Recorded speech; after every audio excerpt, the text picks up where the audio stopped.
I don't know much about Insomniacs After School, other than what the title foretells me, and also it was a recommendation after Call of the Night. The other thing that I know is that the voice actor for the main character is also the same person who voices Ko, which is very fun.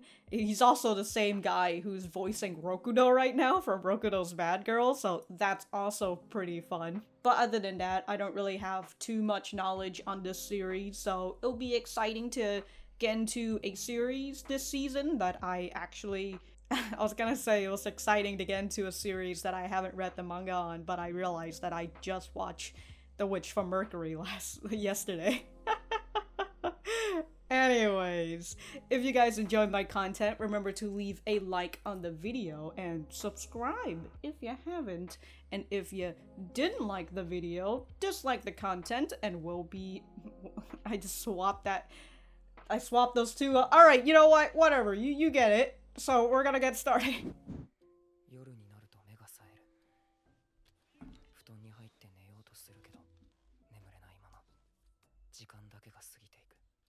Man's listening to rain shower radio. Understandable.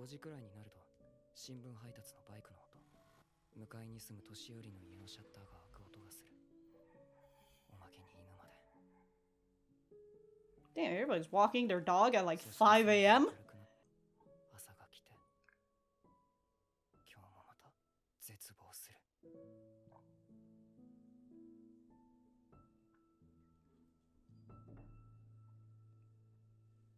That was a nice intro of just, you know, talking about insomnia.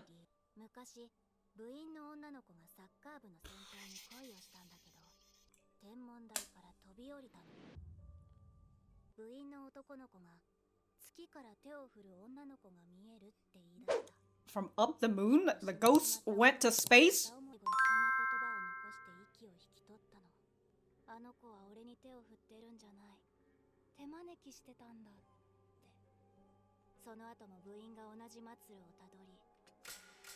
And then, okay.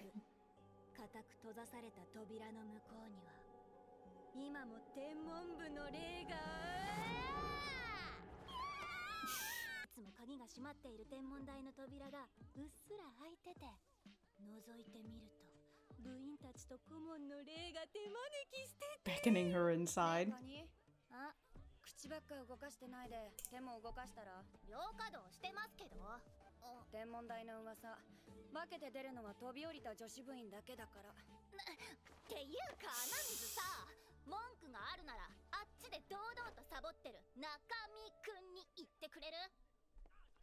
He's in his own little box fort, dude. He's sleeping like a homeless person.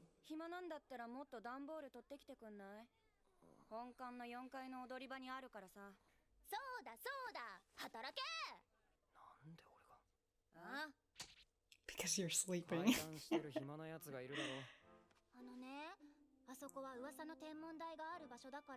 Oh, you're scared. Okay.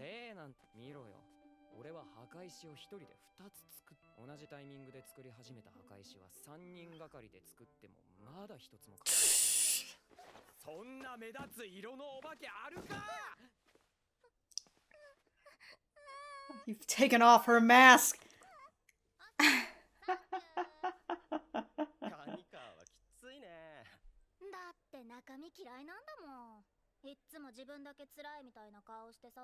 Can you fucking talk any louder? Jesus Christ. Well, that's what everybody thinks, but you're not the only one.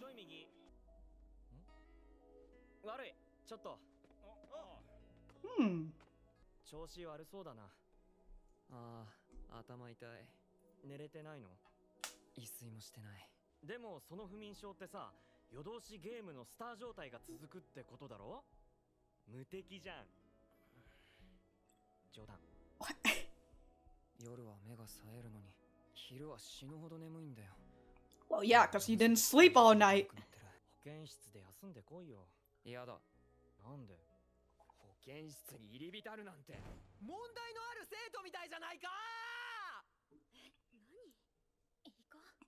But you're the one sleeping in class with fucking cardboards over you, so like...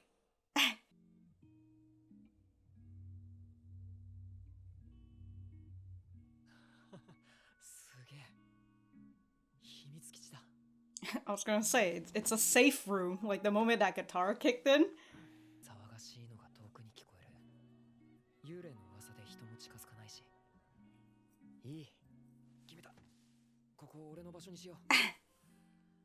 Uh-oh.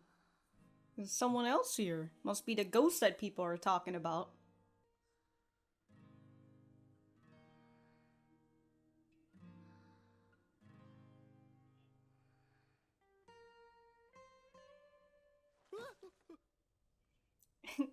Really does look like she's sleeping in a coffin.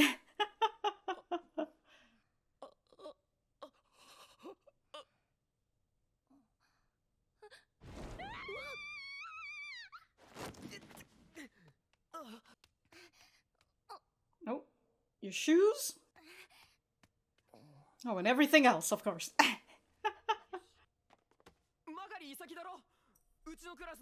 Ah, that's the person they were talking about, Isaki.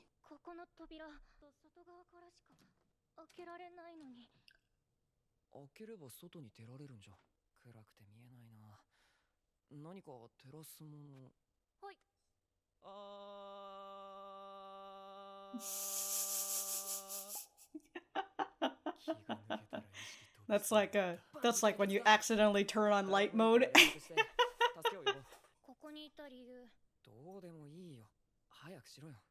Then don't.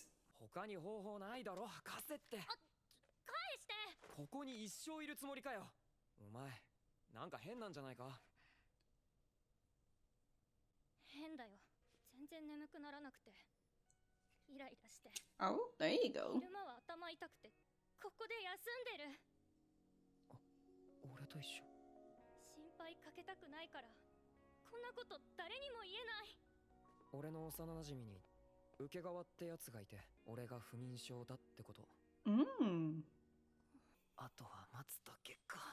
Ukegawa. Oh, I gotta write that later.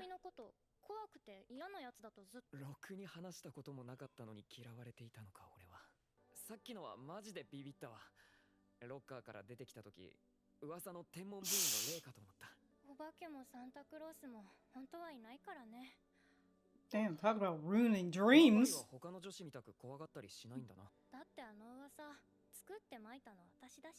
Oh.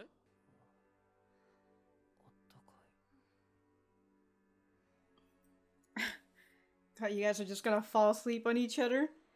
And the guy's gonna come in, hey, you needed help? Yeah, because you had to sleep. Oh my god. Oh my. Damn, dude, she's... How did you guys get in? Damn, she drooed on your pants too?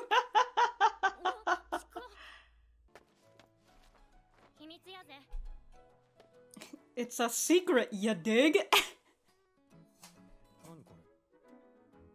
That's the code, the number to the lock? Yeah. Cat! Oh my god, you see how big that cat is? Hey yo, what a kick. Damn, you got hit right in the fucking chin. That's a lot. 1 out of every 4 people.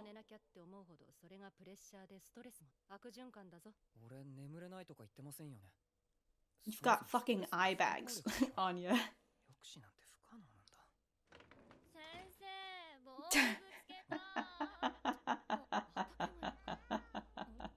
Oh. Cat comes in like he owns the place. It's his sandwich now.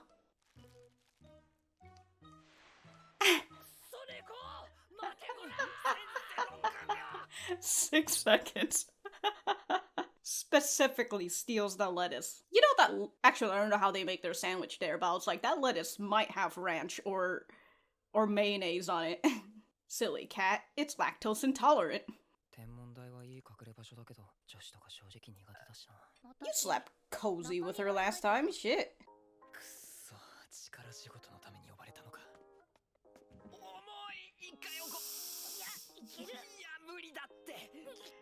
If you put it down in the stairs, it's just gonna fucking roll down. どうせ寝るだけなんだし、そんなに片付ける必要ないだろう。2人で使っても十分な広さにしたいでしょ。ちゃんとここで休めるようになれば、いちいちムスッとしなくて済むようになるかもよ。長くて退屈な夜、どう過ごしてる？時間潰すだけならスマホ見てるけど、液晶の光が睡眠の妨げになるって聞いてやめた。それで本読んだりラジオ聞いたり、布団入っても頭にいろいろ浮かんできて、気づいたら朝になったとか。つまんないね。眠れなくて落ち込むのも、今どうにもできないことに悩むのもさ。面白くしよう。楽しくしてても辛くても同じ朝が来るんだからね。ここに会を発足します。夜のお楽しみ会。 The Nightly Fun Society? You know, that kind of sounds like something else, but... お前私服そんななの？ Okay, so, I'm catching the gist of what she's saying, like, we both can't sleep, so we might as well just have fun instead of 本当に出てきちゃったんだな。 laying in bed and, like, worrying about everything. 私はこっそり家を出てきた時が I already had a nervous face. I'm over it now. そのカバン、いっぱい何が入ってる？ああ、これカメラとそれを立てる三脚とかカモフラージュにね。カモフラージュ？万が一警察に報道された時、写真部って言えば叱られるくらいで済むかもだろ。カメラとか盗撮目的みたい。中身はカメラが好きなの？いや、これは父親がクリスマスに小5の時、俺が欲しかったのは。 So your dad bought... ってお泣きした。 So your dad gave you a camera? なんだよ。中身が泣くとかウケる。マガリは子供の頃どんなだったんだよ。私は体弱い子だったよ。入院してたから体力作りの習い事してた。 So she said she was a feral kid. Oh? Oh, here comes the police on his bike! And his lemon patch, it looks like. What is that on his chest?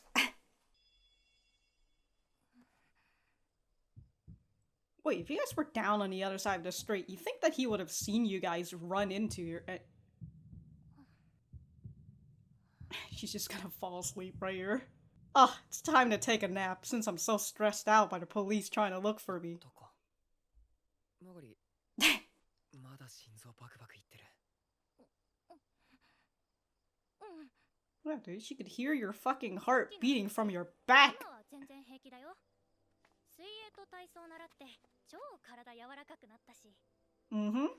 子供の頃体弱かったから余計に気を使われるのが嫌でさ。 Understandable. Now you want to be a little independent.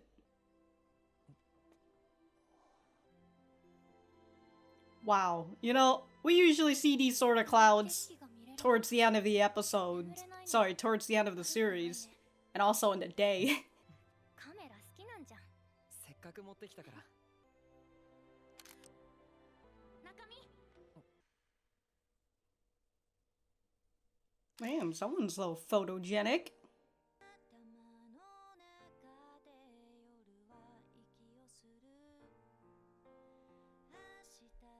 My eyes! ID 交換してなかったよね。交換しよう。ちょっと前まではほとんど話してなかった。 He's got a fish as a fucking profile pic. 二人で出かけたり。マガリがいると眠れなくて退屈な夜も楽しくなる。 It's sucking fish. Okay. これってどんな関係だろう。 You're insomniac buddies. 送ってくれてありがとう。うちここ。じゃ、じゃ。また今日。 See you today.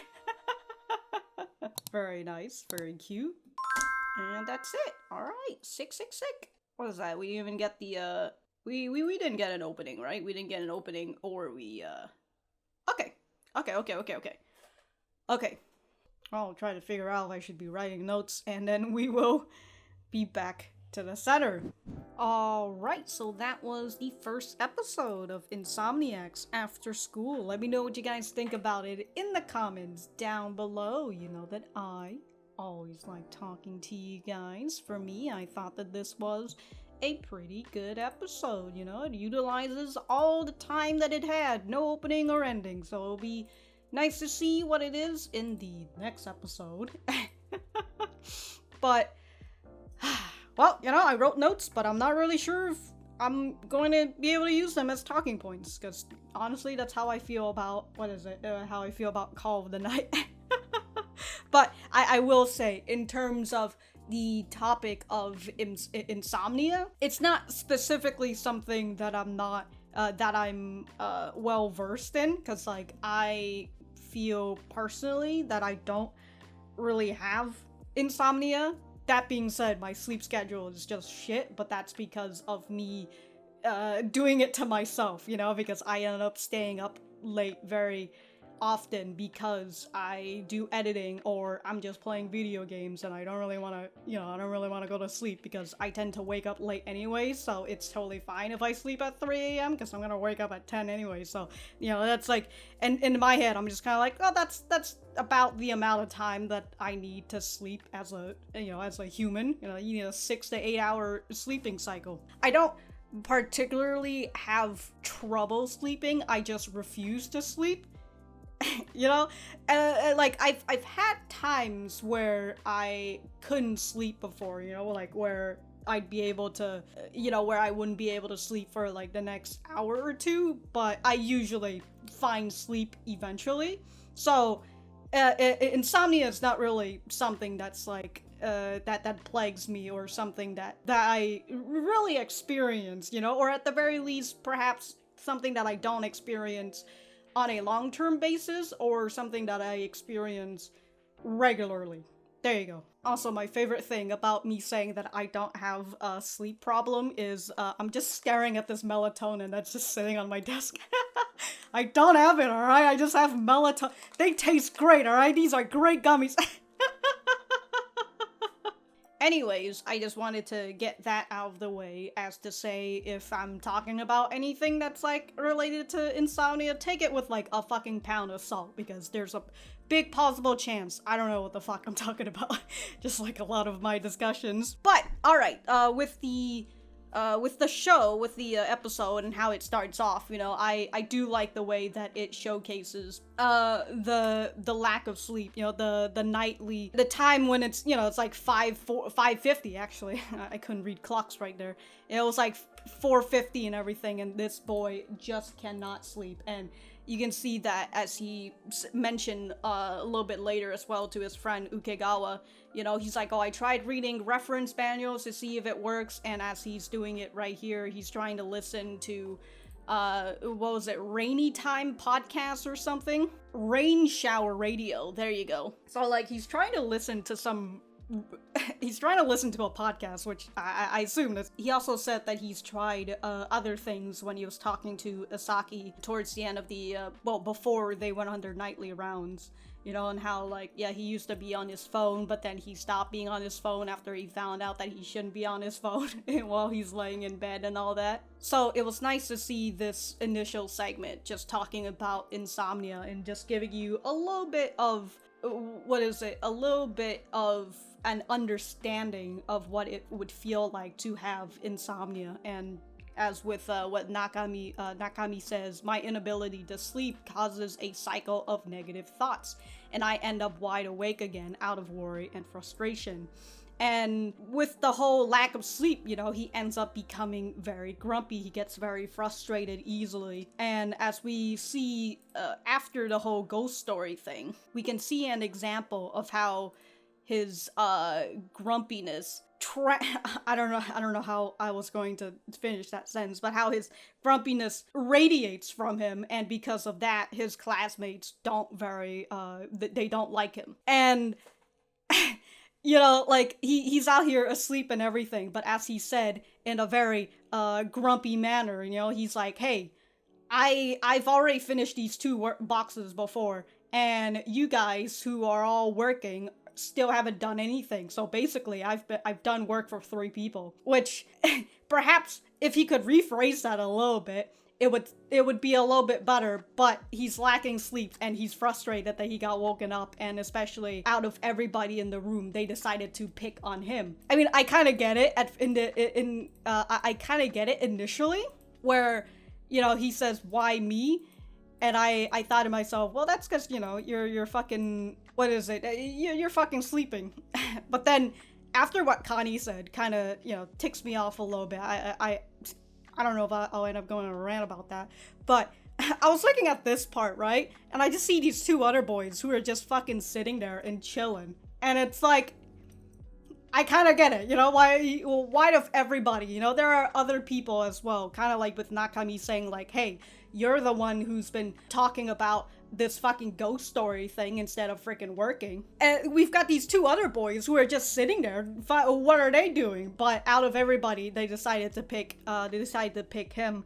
And so after he walked out of the classroom, right, because he's just decided that it was too awkward to stay in this place anymore, so he'd rather just get the fuck away. Right, he just stepped out of class, and Connie, the fucking girl who's telling the ghost story, really just has to say it so fucking loud that like everybody in the class hears, including Nakami, who's just standing out there, you know? She's like, oh, Nakami sucks. No, he's always acting like he's the only one suffering around here. To which, now I'm just like, look, Connie, if you're saying that, right, as a show, you better give me some sort of fucking suffering that you're going through, alright? Because if I find out that you're living a very good life, and you're relatively, you know, having a great time and all that, and like, and this minor issue that you're suffering from is like a boy crush or something, like, we're gonna have an issue, alright, Connie? That's all I'm gonna say. Like, maybe if I was back in like her age or some shit, right, I would kind of understand that, like, yeah, everybody does have their problem and everybody masks it in school, you know, kind of like with I don't know if you ever had teachers who would say like, you know, it doesn't matter if you've got a problem at home or whatever, when you come into class, all that, you know, take that all away and just be a student in the class instead of, again, bringing all the fucking baggage with you, which, understandable, I kind of get, but unfortunately, as I've grown older and as I've, you know, as my brain has fully matured and everything, I unfortunately have way too much empathy, and I also try to psychoanalyze a lot of things in people. So, in terms of like the way that it is here in high school, kids aren't exactly, their brain aren't fully matured at this point, and it's a lot of me, that sort of feel, you know, like, oh, he sucks, he always, as some of the people who are talking around the class, you know, oh, he always thinks that he's better than us or whatever. And so they're always thinking about themselves, and they're never really thinking like, why does Nakami is the way that he is, you know, instead of, oh, he's just a scary jerk, as Asaki said before, which also goes to that too, you know. Asaki's like, well, I always thought you were a scary jerk, and Nakami said, so you hated me, even though we've never had a real conversation before. And you know, reputation, especially in school, is a very big thing, and if they see the way that you interact with other people, they kind of like, okay, so, you know, he's a fucking jerk, and I don't want to talk to him and all that. So you don't really want to sit down and you don't really want to sit down and talk to that person, because you already have a preconceived notion of that person. Kind of like if you're watching someone on YouTube, you know, and if someone doesn't like a show that you like, you might have a preconceived notion, and you might end up not liking that person because they didn't like the show that you like. Or like if you like a YouTuber and all that, and like you just have this like, you really like that person, you have this like very positive outlook on this person, and then eventually you find out, surprise surprise, the person that you like on the internet who's famous is actually a big fucking jerk. You know, you're like, whoa, I didn't know that about them. And it's kind of like that, you know. Except it's much worse on the internet. But it is kind of like that in comparison with like how you see people in high school, and like you have that thought of them because of the way that they interact with other people, or by the way somebody is talking about them, and you've never really sat around and having that conversation, which kind of reminds me of this kid who was a troublemaker back in high school, when I was in high school. My god, that was a long time ago. But you know, he was a big troublemaker. He would get in trouble, and so initially, you know, my family would think that, oh, he's just a bad boy, you shouldn't be hanging out with him. But it was a very interesting time in drama class, actually, because he joined drama class, because despite him being a troubled child, he really liked art, and so he joined, he likes to draw, and he joined the drama club during the same time that I was. Not the drama club, drama class. And so we had this one day, it's called the hot seat, and basically it's the whole room is dark, and nobody can see who's sitting on the chair, and there's like a single light shined at this empty chair, and the whole thing was that you're gonna sit on the other chair that's not lit up, and you're going to talk to that empty chair and pretend that this is the person that you want to talk to the most. It could be anybody. And so it was a very emotional day that day. Let's just say I got to hear a lot of like fucking issues from people that like I would have never learned if I wasn't in that class and they didn't decide to take that courage, even if people weren't. I mean, you still kind of recognize voices, but it was a very eye-opening time. and I really liked that day in my class. But I remember the guy going to sit on the chair, and he's just silent. He just sits there, and he sits there, and he's very silent. Right after that, he just stands up and he walks back, and I was just like, oh shit, it must be something really bad, that's in his household. So like after other people go in after a moment, he walks back up again. Right, he walks back up again, and like in a very low and soft voice, he ends up talking about his mom and like the troubles. Well, not about he's talking to his mom and the troubles that he has with her, and like, and all the things that makes him angry and tics and everything. Although it was very short and very soft, and then he just ends up walking back again. So as I said, this class that I took, it was very eye-opener for me in how, like, again, everybody is suffering, but a lot of people are much better at masking it, and some just aren't good at masking it. And I guess the end of that story is, if a person isn't good at masking it, you probably shouldn't be fucking mad at them, because yeah, they do have problems, and maybe they're showcasing it a little bit much, but maybe that's because the problem is too much for them to fucking handle, that they end up just, bursting it out on other people. Alright, I don't know. This Anyways, I did say I was gonna end up doing a bit of a rant. Anyways, Connie, I'm going back to my previous issue, which is, you better show me what the fuck you're suffering about, because if I see that by the end of this show, that I don't see any suffering from you, I'm gonna be a little upset. I'm gonna be a little upset, that's all I'm gonna say. Anyways, we did see that Nakami does have a friend. He calls him an old buddy, Hōkago, who is the only person who knows about Nakami's problem, his low insomnia and all that, which, understandable, you don't really want to tell people your issues, and even if you do tell them that, there's a really big chance that they either don't understand it or they don't give a shit. Kind of like with Hōkago, and the way that he makes the comparison between insomnia and getting a superstar in Mario Kart or whatever, or in a game, And so he's like, it's kind of like that, right? It means that you're invincible, which I'm still trying to figure that one out. I mean, I guess he's like invincible because he's not sleeping. He's breaking through his sleep cycle, so he's not vulnerable, but at the same time, he's even more vulnerable because he's too tired. I think I get where he was going with it, but again, if it was a joke, it didn't land because he had to go and he says, no, I'm just kidding, I was just joking. So it was kind of nice to see with what Connie said, and then to see Hōkago, we kind of see the two sort of different sides of people who, like, the person who does know the issue but they don't really understand it, and the other person who doesn't know the issue but I would most likely assume they won't give a shit about it, because again, this is high school and they're too busy thinking about themselves. And we got to the point where Nakami goes and he says, I feel like I'm the only person in the world with this problem, to which he isn't. Consider that if he has been trying different methods looking up, he would know that there are other people who gets inside. Anyways, it just goes back to that whole issue of I am the only person with this issue, and it makes me very sad because I don't have anybody else to talk about it. People who would be able to understand me and all that. And so with that, you know, he ends up going into the observatory, which he finds to be very cozy. You can even hear that, you know, soft low guitar that kicks in that makes it feel like a fucking save room.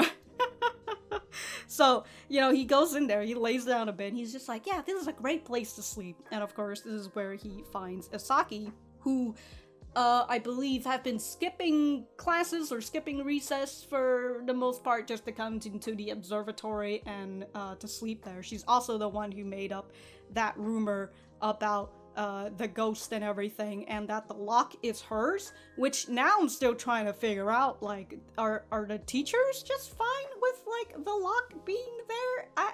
And also with the rumor spreading, like, you think the teachers would hear about the rumors and be like, wait a minute, somebody died in the observatory? I need to go through and read the history of this, or and like what? So the teachers just kind of like went to the observatory and they just see this lock right here that like nobody has the keys to, and they're just like, seems legit. Like, I don't know. Look, if I was like a worker there and I found out about a history of the school and that somebody died here, I'd be a little interested. You know, I'd be like, okay, what's going on here? Anyways, well, I guess we'll just have to see it if it comes to play or not, you know, or if the observatory is just going to be that safe and chill space, which, if nobody uses that observatory, what a wasted investment, don't you think? This school has an observatory, you know? Like, y'all built an entire room for this and like nobody's using it. It's just a warehouse.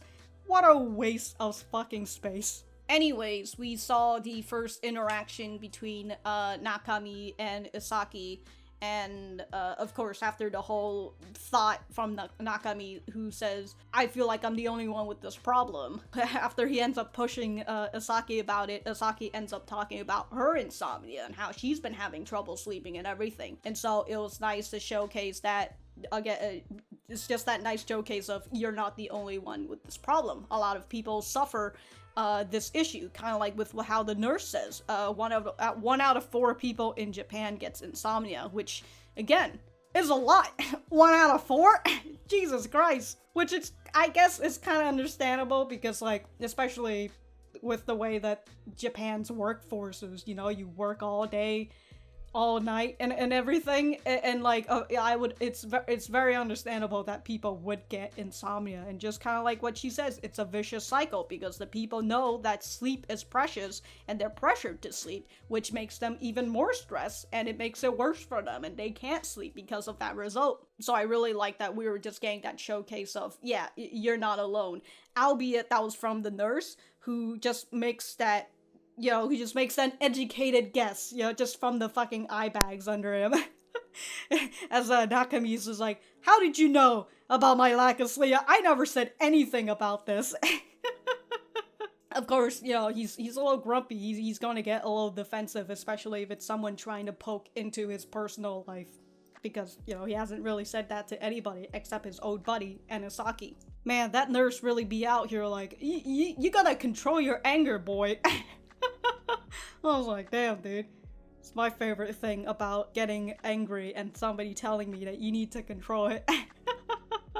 Anyways, she goes and she says, like, the nurse, I mean, that there is a 6-second period where your anger peaks when triggered by stress, which reminds me of this talk I was saying back in High Score Girl, where your anger, essentially, you get like a peak of real anger for like a very few seconds, you know, a very few amount of seconds, maybe like, I don't know, 15, 30, I can't remember specifically, but it's like not even for a minute. And so like that's the time when you're really, really angry. You know, and that's like, that's when you're like, ooh, I'm very angry. But then after that, you know, you have 2 choices. You either let that anger fade away, because it's not going to stay there for very long. So you either let that fade away and you just, and essentially you start learning how to control that anger. Or you can continue to stay angry. You know, it's either that, but like just know that, you know, that peak moment of when you're angry, and like once that subsides and like you're still feeling angry, that's like the big reason is because you're choosing to stay angry at that person, which, you know, could be it really depends on the mistake that person made, but I guess it could be an understandable thing. But sometimes, you know, it's better to just let go of that anger. I got distracted by the nurse and her statistics and science mumbo jumbo, but let's just going back to Nakami and Isaki again. The both of them did fall asleep on each other, which, you know, good for them. They were both fucking tired. They needed that nap. In their next time together, Isaki talks to Nakami about, like, what do you do at night? And of course, Nakami goes and he tells her about all the things that he does in order to try to make himself go to sleep and all that. And so I like that Isaki decided, hey, we're gonna suffer anyways. We're not going to be able to sleep.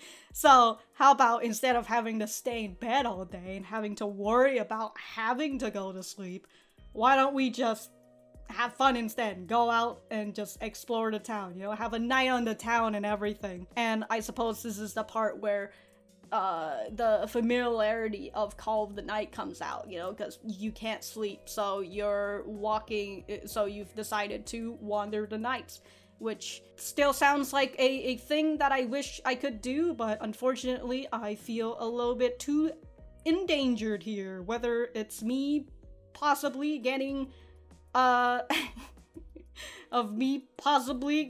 attacked in the middle of the night, or me getting I was gonna say me getting a fucking searchlight shined on me by the fucking cops because they're going to mistake me for some fucking criminal who's on the run right now, and I just happen to be of the same race. Which, by the way, happens to me twice.